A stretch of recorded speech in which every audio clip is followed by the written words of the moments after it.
कि जब कमली वाले पर कोई अनाप शनाप बकता है तो कोई नहीं बोलता। उद्धव ठाकरे के बारे में अगर कोई बोलेगा तो उसके घर को जाकर उसको धमकी दी जाएगी या उसके मुंह पर कालिक फेंकी जाएगी। शरद पवार पर कोई बोलेगा तो थप्पड़ मारा जाएगा। शरद पवार के बारे में कोई लिखेगा तो उस एक्ट्रेस को जेल में डाल दिया गया। तो बताओ क्या शरद पवार को बोला जाएगा, उद्धव ठाकरे को बोला जाएगा, मोदी को बोला जाएगा, और जब मेरे रसूल के बारे में बोला जाएगा तो तुम सब गूंगे बन जाओगे, तुम कुछ नहीं बोलोगे। मैं आपसे मुखातिब नहीं हूं, मैं इख्तिदार की कुर्सियों पर बैठने वालों से पूछ रहा हूं। बताओ, बोलो। शरद पवार के बारे में बोले तो थप्पड़ मारकर ऐनक तोड़ दिए। उस एक्ट्रेस ने कुछ कहा तो जेल में डाल दिए। मोदी के खिलाफ लिखे तो जेल में डालते हैं। योगी के खिलाफ कुछ बोले तो जेल में डालते हैं। और रसूल अल्लाह सल्लल्लाहु अलैहि वसल्लम की शान में अनाप शनाप बकता है। अरे खाली नारे लगाने से कुछ नहीं होता। मैं जो कह रहा हूं सोचो उस बात पर। एक अंग्रेजी टीवी चैनल के ऊपर भारतीय जनता पार्टी के स्पोक्स पर्सन एक मोहतरमा साहिबा ने रहमतुल्लाह अलमीन सल्लल्लाहु अलैहि वसल्लम पर अनाप शनाप बोल दिया। हमारी उम्मत की मां पर कुछ बोल दिया। मैं पूछना चाहता हूं क्यों नहीं कांग्रेस बोलती इसके ऊपर, इसके खिलाफ? क्यों नहीं राष्ट्रवादी इस पर कुछ बोलती है? कौन बोलता है? मुसलमान ही बोलता है। असदुद्दीन ओवैसी बोलता है। हैदराबाद में आज कमिश्नर ऑफ पुलिस हैदराबाद के पास एक कुल जमाती डेलीगेशन गया। मगर आपको बता रहा हूं और आप गवाह हैं मेरी इस बात का, आपकी खामोशी मुझे शिकवा इन तमाम पार्टी से नहीं है। मैं आपसे शिकायत कर रहा हूं। मैं आपके सामने अपना दर्द बयान कर रहा हूं। मैं अपनों के दरमियान में खड़े होकर आपसे भीख मांग रहा हूं। मुझे उनसे उम्मीद नहीं है, मुझे आपसे उम्मीद है। अगर मेरी बात कड़वी लग रही तो अपना एक दीवाना बेटा और भाई समझकर माफ कर दो। मगर मेरा हक बनता कि मैं तुम्हारे सामने बोलूं। अगर तुम्हारे सामने नहीं बोलूं तो कहां जाकर बोलूं, बताओ। और हम भारत के प्रधानमंत्री से अपील कर रहे हैं, रिक्वेस्ट कर रहे हैं कि देश के प्रधानमंत्री आप अपने नेशनल स्पोक्स पर्सन के खिलाफ एक्शन लीजिए।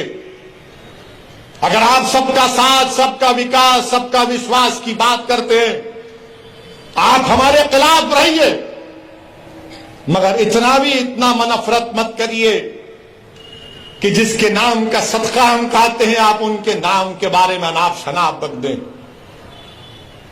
जिसके नाम का हम सदका खाते हैं, देश के प्रधानमंत्री हम आपसे अपील कर रहे हैं कि अल्लाह के रसूल सल्लल्लाहु अलैहि वसल्लम के बारे में आपके स्पोक्स पर्सन ने जो अनाप शनाप बका, आप मुसलमानों के भी प्रधानमंत्री हैं, आप देश के प्रधानमंत्री हैं, आप बता दो ये चीज गलत है, उसको रोको, आप केस बुक करो।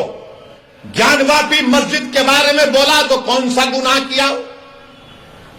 मैं जब बाबरी मस्जिद का फैसला आया था, मेरी प्रेस कॉन्फ्रेंस उठाकर देख लो आप, मैंने उस फैसले को कहा था, अंग्रेजी में कहा था कि this is a victory of faith over facts.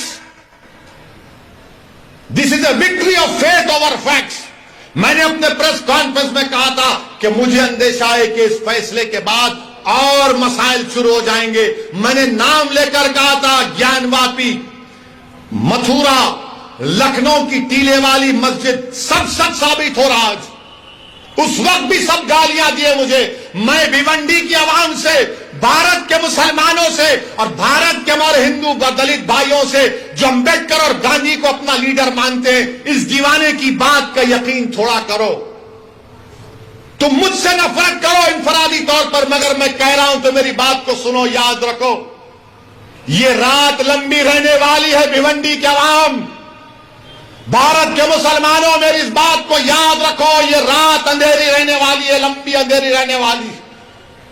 अगर तुम ये समझ रहे हो कि कोई सेकुलर पार्टी आकर तुम्हारे इस अंधेरे को दूर करेगा। ये अंधेरा क्या है? फिरका परस्ती का अंधेरा, नफरत का अंधेरा। इस अंधेरे में अगर रोशनी अगर कोई पैदा कर सकता है तो आप और हम कर सकते हैं। आप एक चिराग जलाओ अपनी सियासी ताकत का, एक चिराग जलाओ। इस चिराग में तुमको तेल की जरूरत नहीं, इस चिराग में तुमको अपने आंसुओं की और अपने जज्बात की जरूरत है। तुम एक चिराग जलाओ इन तूफानों में, इन नफरत के तूफानों में। इस चिराग को जलाओ और अपनी रोशनी से तमाम माहौल को मुनव्वर कर दो। अगर आज आप खामोश बैठ जाएंगे तो फिर आने वाली नस्ल आपको जवाब नहीं देगी, आपको जवाब देना पड़ेगा।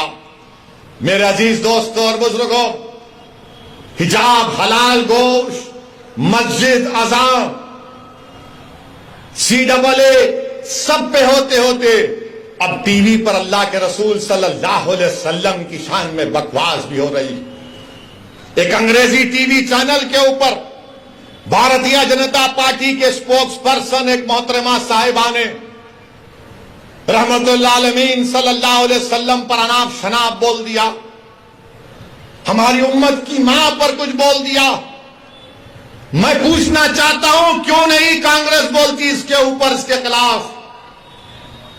क्यों नहीं राष्ट्रवादी इस पर कुछ बोलती है?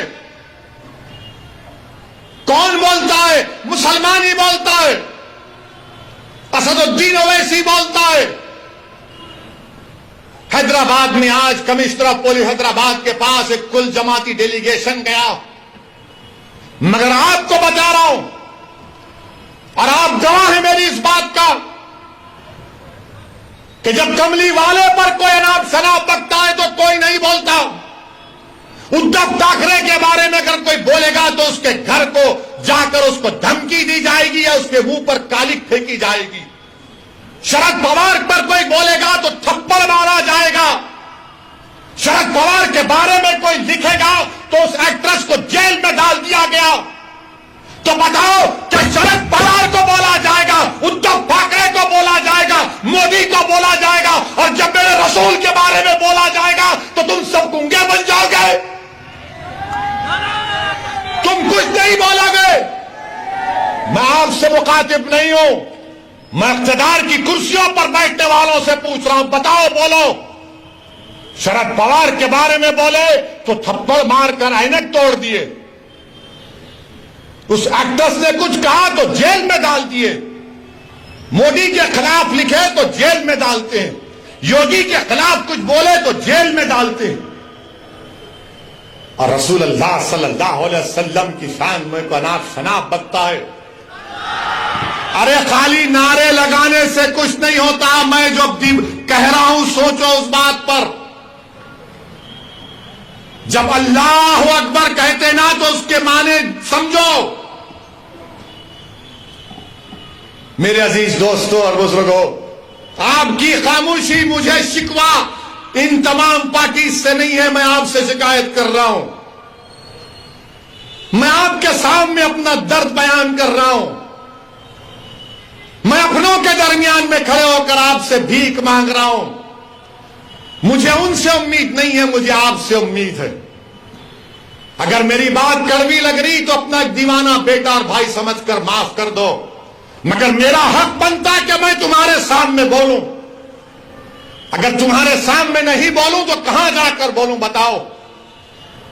मेरे अजीज दोस्तों और बुजुर्गों, इसीलिए आपको अपनी एक सियासी ताकत को मजबूत करना है, चाहे जिले सतह पर हो, बल्दिया का इलेक्शन हो, जिला परिषद का इलेक्शन हो, असेंबली का हो, पार्लियामेंट का हो। आपको अपनी आवाज उठानी चाहिए, नुमाइंदा होना चाहिए। मत जाओ इन लोगों की बातों में कि ओवैसी खड़ा होगा तो उन्होंने जीत जाएंगे। अरे जब मैं नहीं भी खड़ा हो रहा हूं तो जीत रहे ना। मुबारकपुर से ताल्लुक रखने वाले कितने यहां पर बताओ, हाथ उठाओ। मुबारकपुर से कितने लोग हैं कि जामिया अशरफिया की बिल्डिंग को तोड़ा गया, कुछ समाजवादी के लोग बोले? नहीं बोलेंगे। फिर आप क्या करेंगे? नहीं इलेक्शन आए, नहीं ओवैसी बोलता अच्छा भाई, मगर अब क्या करेंगे? आप याद रखो, आप हुकूमतों को नहीं बदल सकते, आप अपने नुमाइंदों को कामयाब कर सकते हैं। आपको अपने नुमाइंदों को कामयाब करना है। और हम भारत के प्रधानमंत्री से अपील कर रहे हैं, रिक्वेस्ट कर रहे हैं कि देश के प्रधानमंत्री आप अपने नेशनल स्पोक्स पर्सन के खिलाफ एक्शन लीजिए। अगर आप सबका साथ, सबका विकास, सबका विश्वास की बात करते हैं, आप हमारे खिलाफ रहिए, मगर इतना नफरत मत करिए कि जिसके नाम का सदका हम खाते हैं आप उनके नाम के बारे में अनाप शनाप बक दें। जिसके नाम का हम सदका खाते हैं, देश के प्रधानमंत्री हम आपसे अपील कर रहे हैं कि अल्लाह के रसूल सल्लल्लाहु अलैहि वसल्लम के बारे में आपके स्पोक्स पर्सन ने जो अनाप शनाप बका, आप मुसलमानों के भी प्रधानमंत्री हैं, आप देश के प्रधानमंत्री हैं, आप बता दो ये चीज गलत है, उसको रोको, आप केस बुक करो। देश के प्रधानमंत्री को यह काम करना चाहिए। करेंगे नहीं करेंगे मुझे नहीं मालूम, मगर मुझे यकीन है कि जिसने भी इस तरह की अनाप शनाप बका है उसको उसका सियासी चराग उठता जाएगा, उसको सिक्योरिटी मिलेगी, उसको बड़े बड़े ओहदे दिए जाएंगे। मगर हम देश के प्रधानमंत्री से अपील कर रहे हैं कि जो अपने आप को सेक्युलर पार्टी कहते हैं, शरद पवार साहब आपको बोलना चाहिए। आपके बारे में कोई बोला तो थप्पड़ मार देंगे। उद्धव ठाकरे आपको बोलना चाहिए, मुखालिफत करो आप मजलिस की, कोई एतराज, मगर हर चीज की एक हद होती है। किसी को इस बात की इजाजत नहीं है कि आप किसी भी मजहब के बारे में, उनके बड़े बड़े लोगों के बारे में आप अनाप शनाप बक दें। मुझे भी इख्तलाफ है बीजेपी से, शिवसेना से रहेगा जिंदगी भर।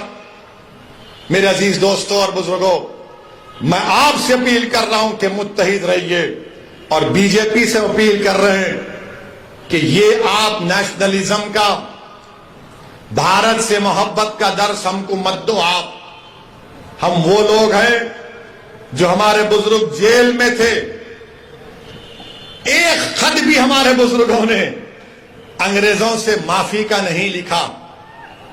क्या अल्लामा फजल खैराबादी ने काला पानी की सजा में को अंग्रेजों को खत लिखा?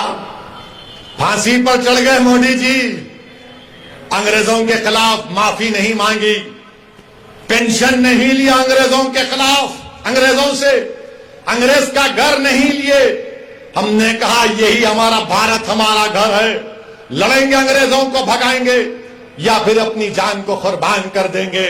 और जिस शख्स का तुम जश्न मना रहे हो, क्या उसका नाम महात्मा गांधी के कपूर इंक्वायरी कमीशन में नहीं आया? जो महात्मा गांधी के कत्ल में कॉन्स्पिरेटर है। सोचो, अगर गांधी से मोहब्बत है तो जबान पर गोडसे और गांधी के कातिलों का नाम नहीं आना चाहिए।